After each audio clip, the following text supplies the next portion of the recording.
I think my contribution may be, my most important contribution may have been twofold.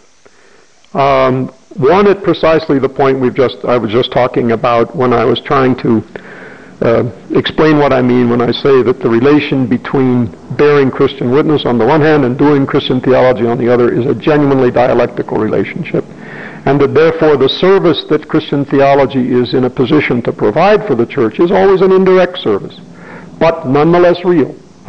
And that not to think about it that way is always to be. So in other words, it's the understanding of how theology is to be understood and practiced.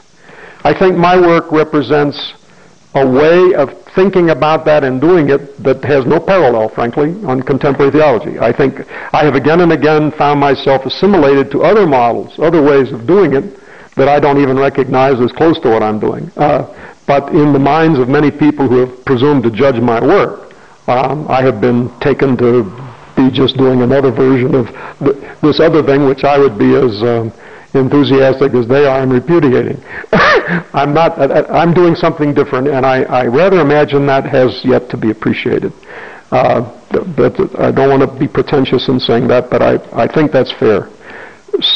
Secondly, the other thing that I think I have done is that I have shown that important intellectual resources available to theologians in doing their job as Christian theologians in the 20th century have been available, have been presented not only by this tradition or that tradition, but that there are several traditions which, if properly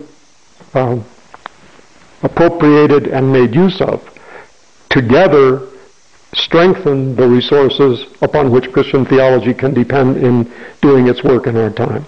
As I say, I have in my work never been the student of just this or that particular intellectual tradition. I have worked at trying to understand what alternative traditions from the one out of which I was working had to offer, and I've entered into discussion with them. For example, one of the first extensive discussions with liberation theology by any so-called mainstream academic theologian in the English-speaking world was my little book, Faith and Freedom. And I still think of it as having dealt with that question in a way that still has to be understood and surpassed. So that's just one example. The first English-speaking person to engage Juan Luis Segundo in extended dialogue, I did. And he was the person to say that, not I. But that's not because I was raised as a liberation theologian, but it's because I recognized in what these theologians were doing something that had to be taken with the utmost seriousness, and more than simply that, had to be in one way or another appropriated in how we're doing it. Otherwise, we might as well pack it in. We're not going to do our job. In somewhat the same way, existentialist philosophy and theology always was as powerful in its influence on my thinking as the process traditions out of which I came, both as an undergraduate and as a graduate student. I never was satisfied simply to, declare myself a process theologian or something. I've always abjured the term. I don't like it. I don't think of myself in that way.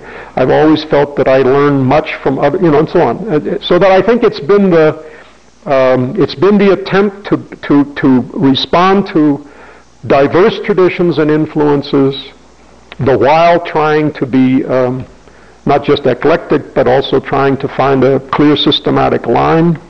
I think it's in that I have done something that I don't know of anybody else who's done it. This has been said by others, so I'm really only repeating, so to speak, nice things that other people have said. And in this connection, then the one piece of work that would, of course, immediately stand out is the book of mine that has never ceased to be in print since it was published and continues to sell very well, is my book, The Reality of God. Because it sketched out a way of thinking about the question of Christian theology that had none and still does not have any parallel. And so I feel good about that work. I feel that made a contribution. It changed the way the discussion had to go.